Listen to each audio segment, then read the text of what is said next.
Back in the saddle on a Monday morning. Thanks for hanging out with us, folks. Paul Ihander with you here, bringing a little bit of energy to you. Max Goren here as well. We're extending the holiday weekend, everybody. We are extending the holiday weekend. Kids throughout Wake County go back to school tomorrow, not today, because of the July 4th holiday. I have nice neighbors. The majority of them blew stuff up on Saturday night. A handful of people did it on Sunday, which, again, I get it. Not everybody works the same night. You still want to celebrate. And this year, I think there was an excuse. You have the excuse of 250 years of partying. Just pent up like, oh, man, it's been 250 years. Let's go. Yeah, Let's let it fly. I was curious. We were looking this up on Saturday, like how long fireworks have been a thing. And it's not obviously the same ones that we see today, but basically since 1776 or 1777, people have been launching off explosives and stuff to celebrate. Again, not the same modern ones, but this is a tradition that goes back pretty much the entire 250 years of them just launching off, blowing stuff up in the air to celebrate, freedom or whatever it is that you're celebrating as part of this. But fireworks have been a part of it basically all the way back to the very beginning. So it's about as American as it gets. There you go. Love it. We love fire. We love cooking things on fire. We love blowing stuff up. We just do. It's what we do. So there you go. Happy 250, and it extends to tonight. If you thought Sunday was a historical soccer day, guess what you get tonight, ladies and gentlemen, boys and girls, theys and thems. If you are a fan of USA Soccer as they take on Belgium tonight, guess what night tonight is? It's Monday Night Football. Yes! Yes! Monday Night Football. Well, that's what they would call it in Belgium. But it'd be Tuesday morning football in Belgium. But it's Monday Night Football in Seattle. Team USA in Belgium. But yesterday, and I found myself punching around a little bit because I have honeydews and stuff on Sunday, and I vacuumed the floor, did some laundry, recycling, all that kind of stuff. And I'm punching between some baseball. And then all of a sudden I get the notification. Brazil-Norway gets underway. And I'm like, all right, I'm feeling this one.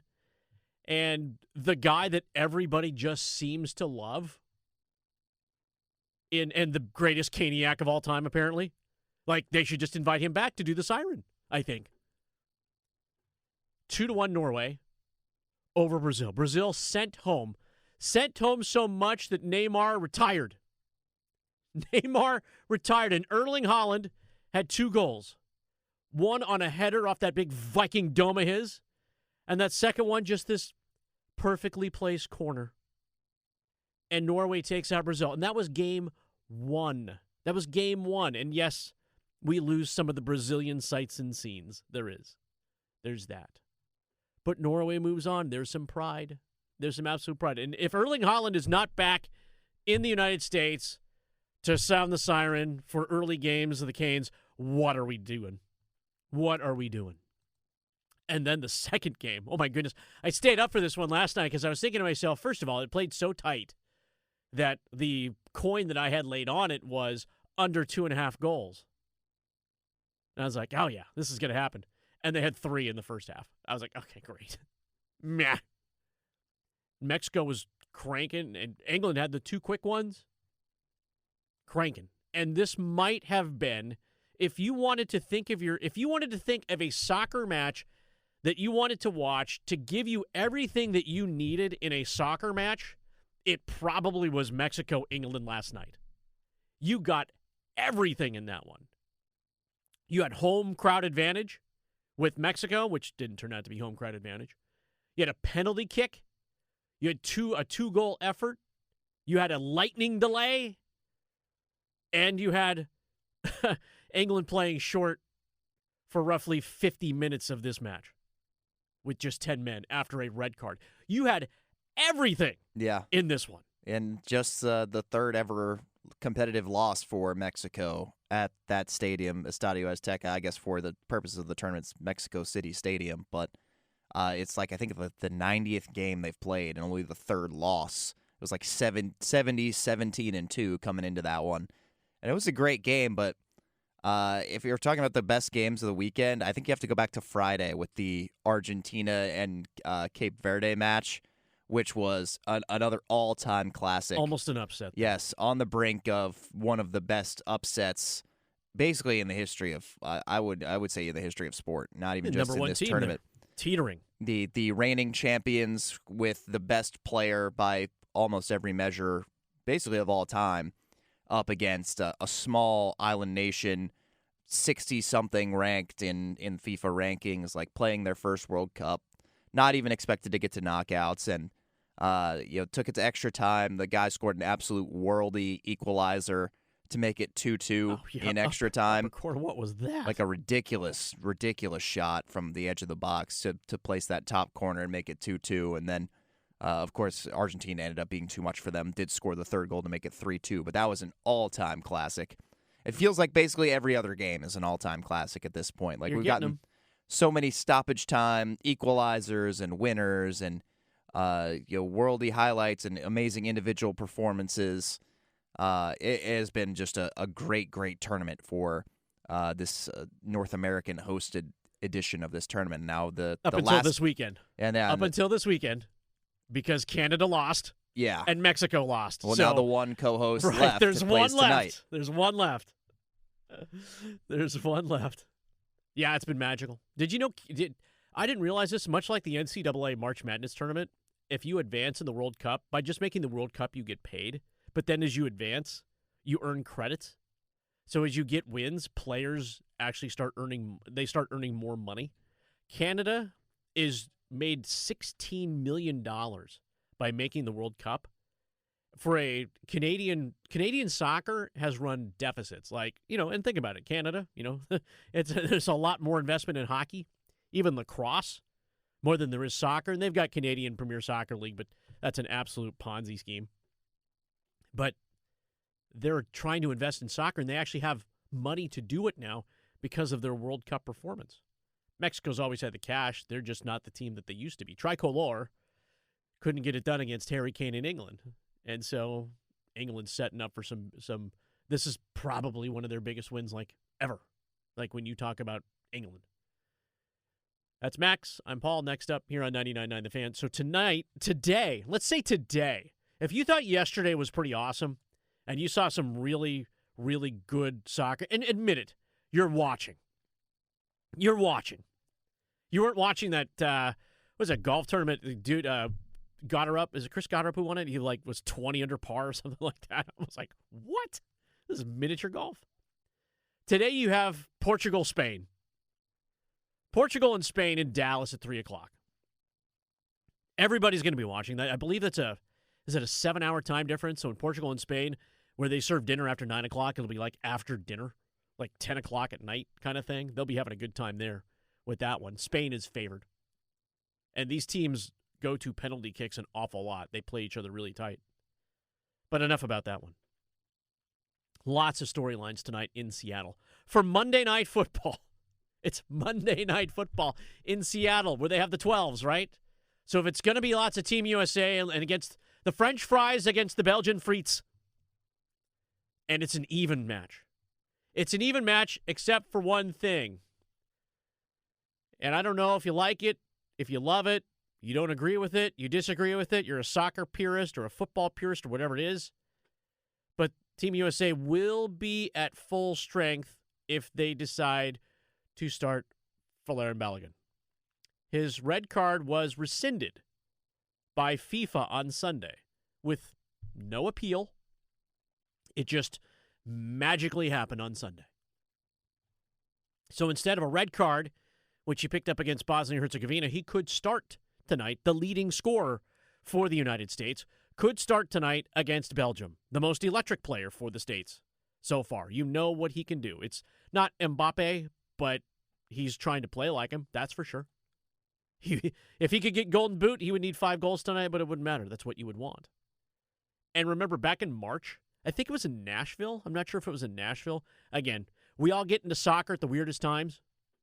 And the World Cup is, if you're not into it at this point, it's like the Olympics, right? Where you're into cross-country skiing and fencing and coxswain and equestrian and curling. the World Cup is for you when it comes to soccer because you are seeing the best of the best of the best, and some of these are very household names. But Team USA lost to this team 5-2 back in March. A little bit different of a team, clearly. They've come up with a lot of chemistry. But are they able to advance and play, I believe Friday would be the day they would move forward. So it's Seattle, and they would go to Los Angeles. So Team USA has been fortunate to stay on the West Coast in terms of just like temperature and whatnot, where you're seeing teams sweat it out. Mexico and England last night in Mexico City after a thunderstorm and at altitude. But tonight, USA-Belgium. And that's where they get their boost. And again, is it right that he comes back after a red card where literally after the game against Bosnia-Herzegovina, Balogun was just shaking hands. He was like, I got to set an example. Like, this is what it is. VAR be damned. I will accept whatever it is. Like, there was no appeal. No one was jumping up and down or whatever it was. Yeah, we chirped about it a bit because we understood that it wasn't malicious. And FIFA said, okay, it wasn't malicious. Literally like a day before they're supposed to play Belgium. So Belgium's a little salty about this one. The entire country should be salty about this one. Because I'm like, wait a second. We've been preparing for something completely different, and now we've got to, well, okay, fine. Yeah, it's a wrong that's been righted. Now, the way that they've gone about it, FIFA, it's this, I think, Article 27, which basically kind of just allows them to kind of correct whatever they want, like as they see fit. It's a very vague protocol. I suppose the argument is that the VAR protocol was not followed properly in handing out the red card, which pretty much everyone would agree. It was not or should not have been a red card, maybe a yellow. If you look at it in real time, Balogun is just kind of trying to turn to play the ball. Unfortunately, gets tangled up with the Bosnian player, ends up stepping on his ankle. But it wasn't a malicious challenge by any stretch of the imagination. In fact, he wasn't even really trying to make a challenge. He was really just trying to turn in position to play the ball. So, like, a wrong has been righted, but they didn't do it the right way, I guess, is the argument against this red card being suspended. They didn't rescind the red card either. They've just suspended the ban that he gets as a result. Whereas, instead of him basically having a clean slate, if he has another, I guess, red card offense, then he'll get another suspension. Although that's still I guess tough to reach, though. He would get that anyway. So it's very weird language. Right. It's very strangely presented. Look, FIFA is not known as the most like squeaky clean, by the book run organization ever, but it's about time the U.S. benefited from something that's on this kind of questionable side. Even though I think if you just look at the play and you look at everything that's out there. Right, it felt shady when it happened. Yeah, it was never the right call. So for it to come back is right. I guess just the process and the timing of it, it doesn't seem like the most by the book and the most correct. So the Belgian Footballing Association, I guess they've been granted some kind of appeal, so they're still trying to challenge this because they don't think they should have to play against Balogun in this game tonight. Because he was such a menace in that game against Bosnia-Herzegovina. Yeah, so I don't know. I feel like if FIFA makes this decision to make him play, I don't think that this appeal by Belgium is going to work.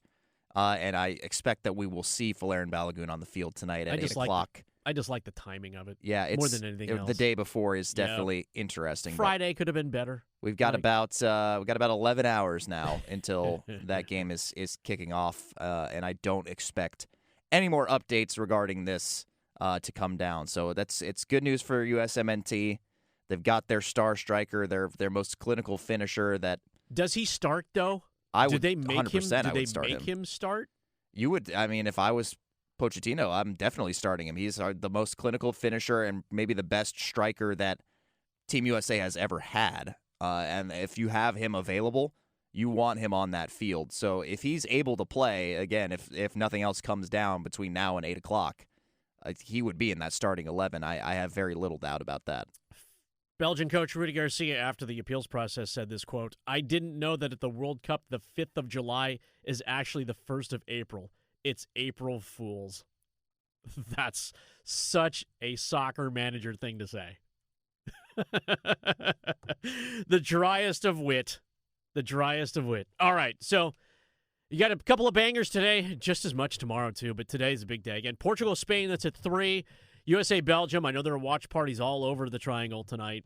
Pretty clear there'll be, again, an extended Independence Day holiday for, yes, what is always a holiday in the United States, Monday Night Football.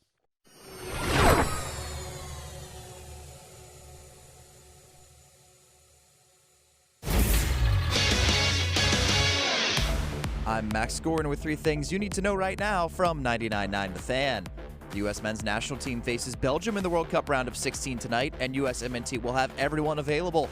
FIFA has suspended striker Folarin Balogun's one-match red card ban for a 1-year probationary period, making him eligible to play tonight. Kickoff is at 8 o'clock in Seattle. We were treated to another day of epic World Cup action yesterday, with Erling Haaland scoring twice to lift Norway to an upset win over Brazil, followed by England handing Mexico its 3rd competitive loss ever at the Estadio Azteca. Portugal and Spain kick off today's action at 3 o'clock in Dallas.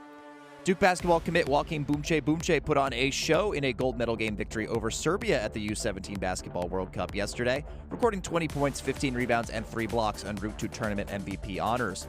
Team USA is undefeated in the event since its creation in 2010. For all the latest news on your favorite teams, download the 99.9 The Fan app or visit 999thefan.com. LeBron James.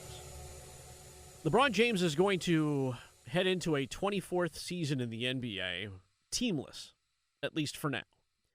Today at noon Eastern Time, all of these trades that we have talked about over the past week or so during NBA free agency and signings will start becoming official. 12:01 p.m. Eastern. So there's plenty of opportunity, plenty of time. I mean, he could come out and do it. I think the thought was if LeBron was going to make the announcement, it would have been on Independence Day where he was going to play. What we've learned from his agent is that there are lots and lots and lots of places where he could land. Lots of places. To where his agent, Rich Paul, Clutch Sports, has outlined at least 10 teams where he could end up. And what has risen quickly to the top of the teams where he might end up with? The Cleveland Cavaliers. He gets to pick where he wants to go. He can sign for the minimum salary, right? $3.9 million. Now, no one's going to put $3.9 million in front of LeBron James. No one wants to insult the guy by any means. But it doesn't know if this is it. And the interesting part about it is, wherever LeBron lands in his 24th season, would it be for multi-years? Because I think for LeBron James to literally go, I have played in the NBA for 25 years and be the only player to do so. Now, he's already eclipsed everybody else at this point. 25 years in the NBA. So if he signs this year, would it be for a multi-year deal, knowing that it's like, hey, listen, this is where I'm going to finish my career. I want to finish out big, want to finish out strong, but everybody is calling, and he has a lot of options. Now, New York apparently has been ruled out because they won the World Championship. That's not going to happen. If they hadn't won the Natty for the Knicks, he might have, apparently, according to his agent, said on a podcast Friday, if the Knicks hadn't won, there would be no free agency board. He'd be going to the Knicks, which is interesting. So perhaps it is a return to the Eastern Conference that we're looking at with LeBron James, which opens up a door to places like, as I mentioned, Cleveland. He's got a lot of familiarity in Miami. Pat Riley's still there. That group is still in Miami. And if he signs for the veterans minimum, not a big deal. I'll go play with Giannis. LeBron James and Giannis, and I've just solved some issues right away when we talk about guard play and whatnot. Like, LeBron James could do whatever he wants. He could go to Philadelphia, although would that be the right play for him considering the moves that Philadelphia's made with Jaylen Brown, Tyrese Maxey, Joel Embiid, VJ Edgecombe? Is there enough ball to go around there? Would he be okay being a 3rd or 4th option on a team?